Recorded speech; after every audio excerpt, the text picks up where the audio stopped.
Miren, yo sé que les dije que no les iba a hacer guía para el título de suficiencia, pero sí la voy a hacer. También les voy a hacer de la conservación de la energía. Ya tengo la primera parte preparada, de hecho yo creo que las voy a subir juntas ahorita, las dos partes. Voy a ver si me alcanza el tiempo para subir las dos. Pero miren, ya les traigo la primera parte de 5. Voy a hacer 5 del título de Pensamiento Matemático 2. En cada uno voy a poner 10 problemas. Entonces, con eso vamos a empezar, ¿no? Como primera pregunta así que se nos da. Nos dice, nos pregunta, ¿cómo se llama al número -3? Primero, un número complejo.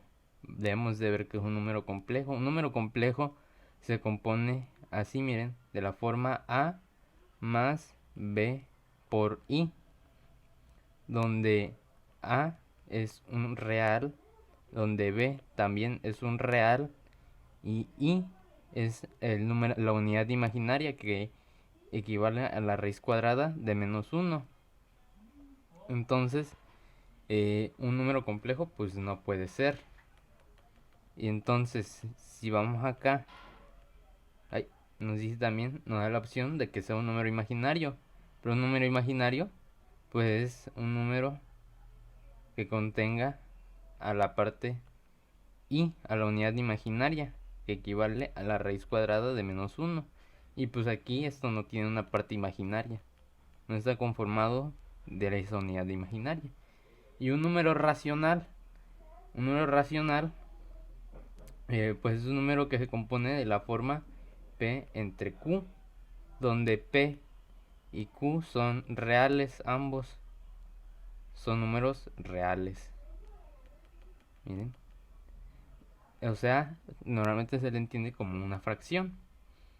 Y un número negativo es un número que pues es negativo, valga la redundancia, ¿no? Porque en nuestra recta numérica, si nosotros ubicamos nuestros números, teniendo aquí el 0, aquí podemos ubicar el 1, el 2 y así hasta el infinito. Hasta el infinito. Y acá está el menos infinito. Uy, eso es un 8.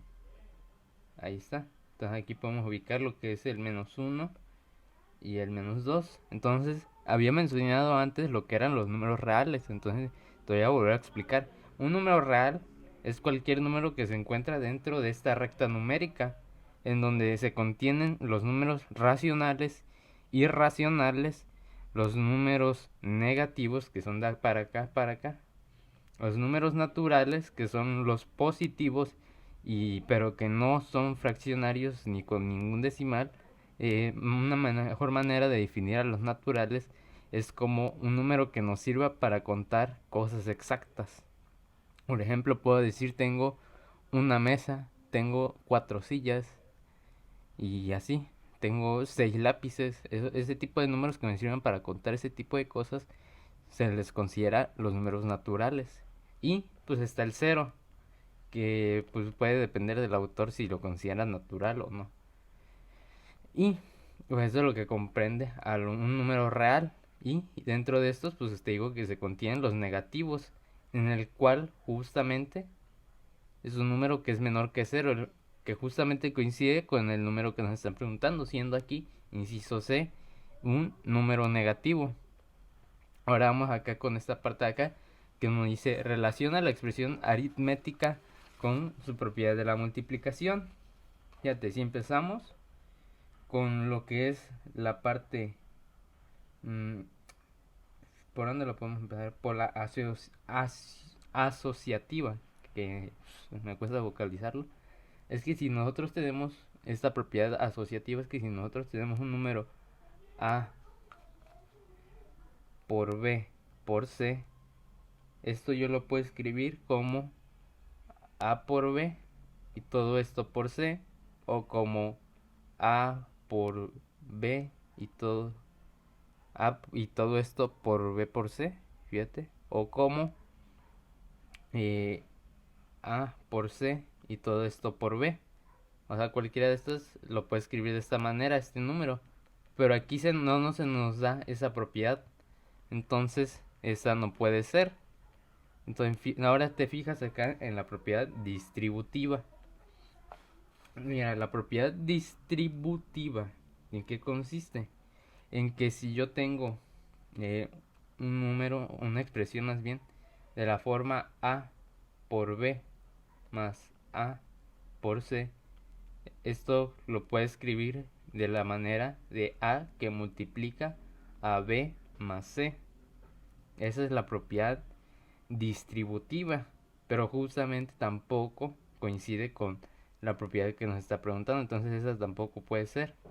Entonces ahora nos fijamos en la propiedad disociativa.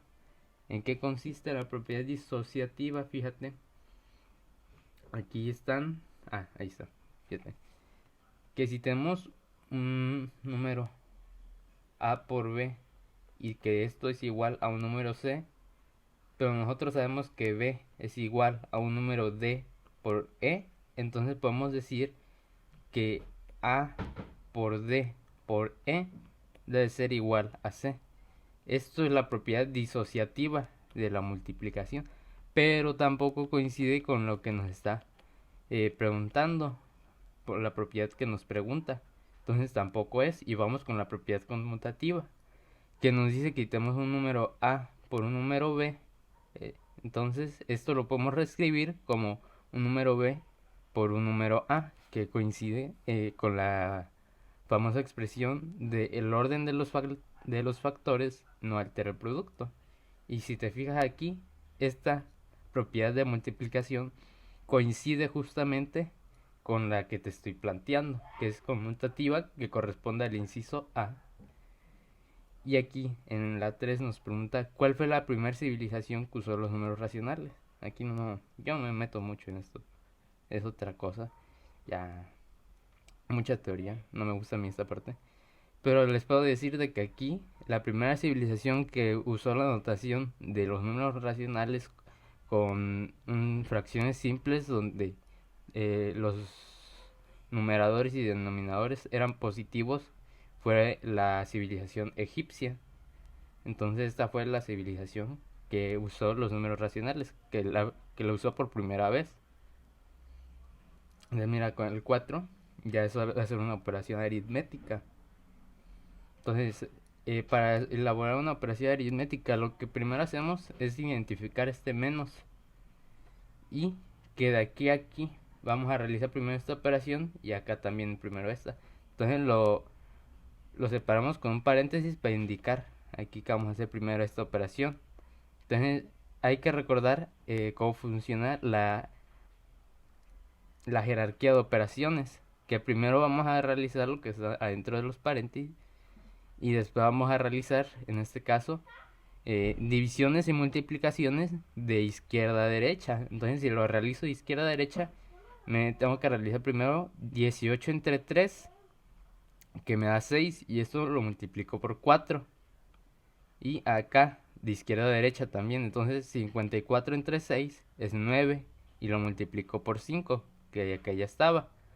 Entonces si yo realizo 6 por 4, esto me da 24, y si realizo 9 por 5, esto me da 45. Entonces ya quito los paréntesis porque ya no estoy realizando ninguna operación. Y me queda esta operación 24 menos 21. Que esto es algo que debes de saber, pues es que es menos 21. Y corresponde al inciso C. Y con el ejercicio 5, fíjate. Aquí ya está un poco más complejito, pero fíjate. Primero realizamos lo que está dentro de los paréntesis. Esto siempre lo tienes que hacer. Primero realizar lo que está dentro de los paréntesis. Que aquí tienes 8 menos 2, lo cual es 6. Y acá 18 menos 81, lo cual es menos 63. Entonces realizas ahora operaciones, fíjate, que son las multiplicaciones y divisiones de izquierda a derecha. Entonces realizamos 12 entre 6, lo cual nos da 2. Y menos 63 entre 9, lo cual hay que recordar que menos entre más, en este caso, porque no es positivo, esto nos va a dar menos. Entonces 63 entre 9 pues nos da 7 y menos entre más nos da más. Y ahora con esto, este menos por este menos nos da más, ¿no? Porque menos por menos pues es más. Entonces nos queda este positivo porque pues, se multiplica este menos con este aquí. Y nos queda ahora la operación tan sencilla de 2 más 7. Lo cual pues es simplemente 9, que corresponde al inciso C. Ahora vamos aquí con la sexta, que creo yo que es el más complejo. Pero fíjate, primero que nada vamos a agrupar, vamos a ver que primero debemos realizar esta división por jerarquía de operaciones. Porque toda multiplicación y división debe de ir antes de cualquier suma o resta. Entonces si realizo lo que está aquí, esta división, mira, la separo aquí para indicar que la debo de realizar primero. Entonces, fíjate, hay que recordar si tenemos una división de fracción. Entonces, si yo tengo una división de un número A entre un número B, entre un número C y un número D, esto yo lo puedo reescribir de esta manera, como el número A entre el número B, que eso se queda igual, pero ahora va a multiplicar a esta fracción, a la inversa de esta fracción, que se dice que pues la volteamos, ¿no? Le damos la vuelta, que es D entre C. Así que aquí lo que hacemos es voltear aquí esta fracción de 3 octavos a 8 tercios. Simplemente volteamos la fracción y ahora la podemos a multiplicar. Y pues ya es simplemente a este 9 descomponerlo como 3 por 3, ¿no? Porque 3 por 3 pues es 9. Y este 8 va a seguir multiplicando este 9. Entonces nos queda 3 por 3 por 8. Y en los denominadores es 16. Este 16 lo escribo como 8 por 2. También lo podría escribir como 4 por 4. Pero te sería más difícil hacer la siguiente cancelación que yo voy a hacer. Y este 3 pues se queda igual, no lo puedes factorizar. Entonces, fíjate, aquí en el numerador, como todo se está multiplicando en el numerador y en el denominador, o sea, no hay ninguna suma ni ninguna resta, entonces estoy 100% permitido hacer lo siguiente, a que este 3 se me vaya con este 3 y este 8 con este 8. Estoy 100% permitido, ya que no hay ninguna suma ni ninguna resta. Tanto en el numerador como en el denominador forzosamente deben de ser multiplicaciones para yo poder realizar ese tipo de cancelaciones. Entonces ya que cancelé eso o lo simplifiqué, fíjate, no sé por qué aquí se me volvió a repetir esta parte, está medio raro y extraño. Me falló aquí el programa. Entonces, fíjate, oye, no me había dado cuenta de que estaba así dañado el programa. En fin, ahí está. Fíjate. Entonces nos queda 3 medios. Aquí les digo, todo esto aquí no va, ¿no? Es un error de mi programa. Entonces, fíjate, ahora para realizar esta suma de aquí, ya quito los paréntesis porque ya realicé toda la operación. Y menos, este menos de aquí que multiplica todo eso que es positivo, pues se queda negativo. Entonces ahora lo que debo hacer para sumar y restar todas estas fracciones, para realizar toda esta operación de fracciones de aquí, es encontrar el mínimo común múltiplo de 72, de 2 y de 48. Acá lo busco. Mira, a todo esto le puedo sacar la mitad, lo puedo dividir entre 2, entonces lo escribo acá. A todo esto les puedo seguir sacando mitad y lo que ya se me volvió 1, simplemente lo voy bajando. Y así llego repitiendo este proceso de ver cuál me divida cuál. Y así llego a que el mínimo común múltiplo pues es 144. Ya si de plano no sabes sacar mínimo común múltiplo, ya date. Entonces ya que saqué el mínimo común múltiplo, fíjate lo que hago.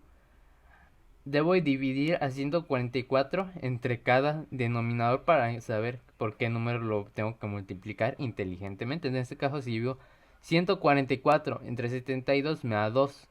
Entonces lo apunto, ¿no? 144 entre 2 me da 72. 144 entre 48 me da 3.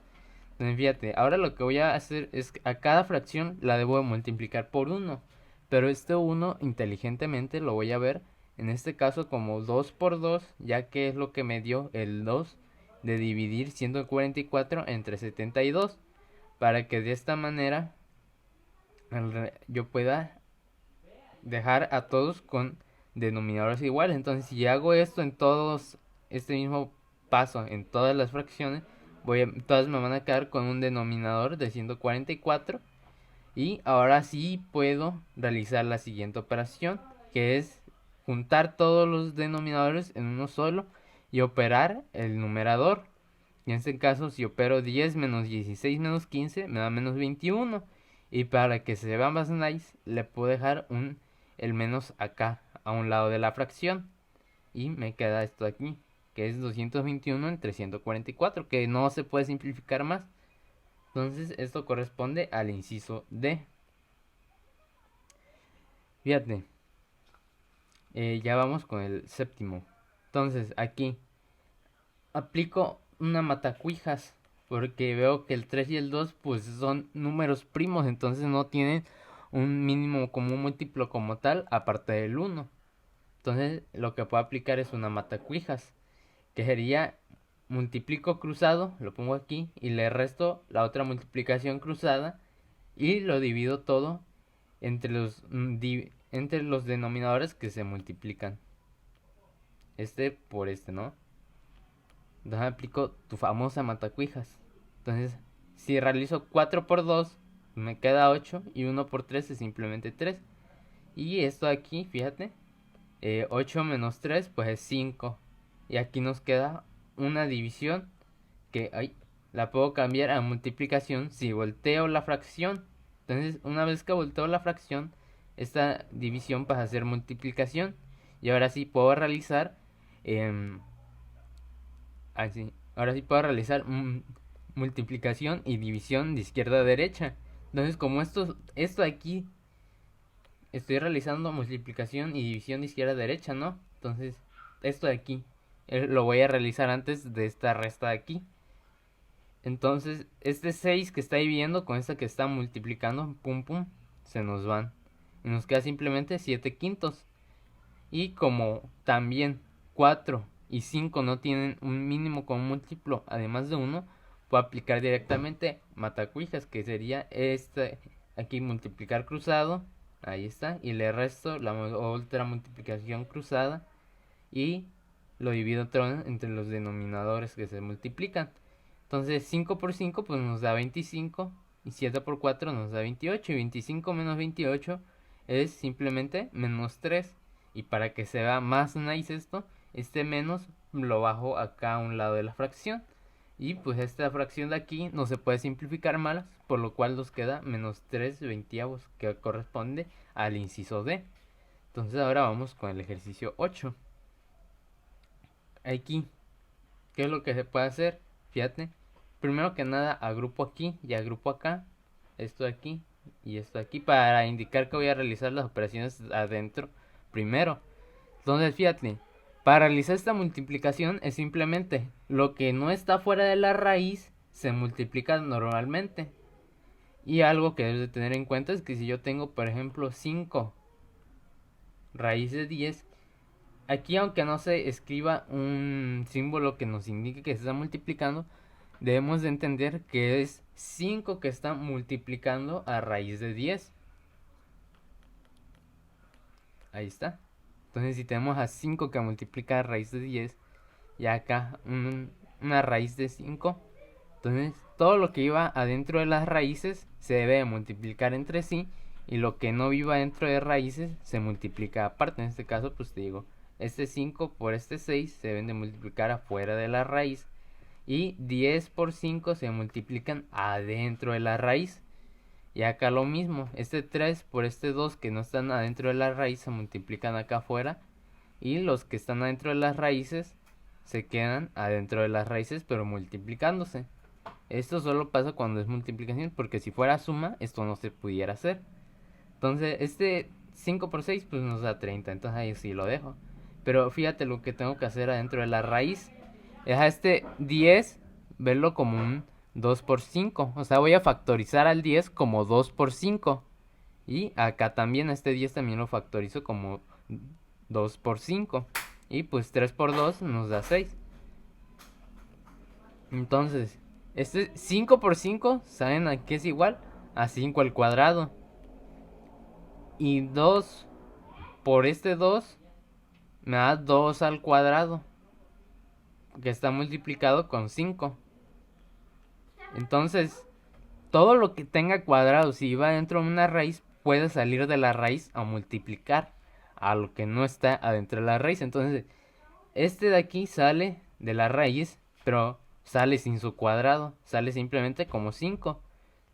Y acá este 2 al cuadrado sale de la raíz, pero simplemente como 2. Entonces nos queda de este lado 30 por 5 y de este lado 6 por 2. Y todo eso está multiplicado por sus respectivas raíces. Entonces si realizamos 30 por 5 pues es 150 y 6 por 2 que es 12. Y pues ya simplemente es cuestión de eliminar estos paréntesis y ya llegar aquí a nuestra respuesta final, que en este caso corresponde al inciso B. Mira, con el ejercicio 9 debemos de entender lo que vamos a hacer. Es racionalizar esto aquí, ya que normalmente se suele decir que en los denominadores no pueden vivir raíces. Ya que pues, o sea, es como irracional al cuadrado, ¿no? O sea, ya, si ya las raíces de por sí son irracionales, tienen una raíz en el denominador, como tenemos una irracionalidad así ya bien ida. Entonces fíjate, para racionalizar esto de aquí, ¿cómo lo hacemos? Es multiplicar simplemente por el conjugado de lo que lleva en el denominador. ¿Y a qué me refiero con el conjugado? Que si en este caso tenemos aquí, ahí está, raíz de 3 más 2, pues debemos de multiplicar por raíz de 3 menos 2. Y esto debe estar dividido y multiplicado entre sí mismo. Ya que si no pongo esto de aquí arriba, esto es otra expresión diferente a esta de aquí. Lo cual está mal porque estamos modificando nuestra expresión original.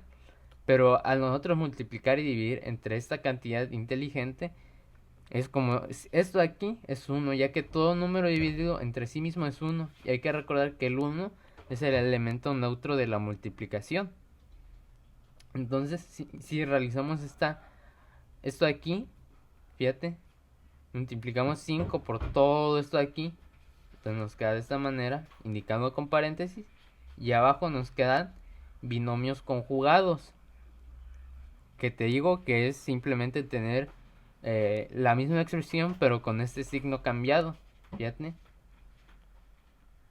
Entonces si yo tengo esa expresión pero con un simple signo cambiado, entonces voy a decir que es un binomio conjugado, lo cual equivale a una diferencia de cuadrados que si no me equivoco lo tendremos que ver más tarde, otra vez, porque serían entre los productos notables, ahí esos donde entran. Ya espero que ya los hayas visto, ¿no? Entonces, es simplemente cuando tenemos un producto de esta manera o una multiplicación de esta manera, yo la puedo reescribir como el cuadrado del primero menos el cuadrado del segundo. Y pues aquí simplemente realizamos la distributiva, ¿no? De 5 por raíz de 3 y 5 por menos raíz de 2, así. Entonces, fíjate, por raíz de 3 al cuadrado es simplemente 3 y raíz de 2 al cuadrado es simplemente 2. Entonces nos queda en el denominador 3 menos 2, lo cual equivale a 1, pero toda cantidad dividida o multiplicada por 1 nos da simplemente esa misma cantidad, por lo cual nos da simplemente lo que estaba acá en el numerador, que era 5 raíz de 3 menos 5 raíz de 2, lo cual ya no se puede simplificar más, lo cual corresponde también a nuestro inciso C. Entonces mira, acá en el problema 10 nos dice, María manejó 251 kilómetros, de los cuales 81 kilómetros fueron en la ciudad y el resto en carretera.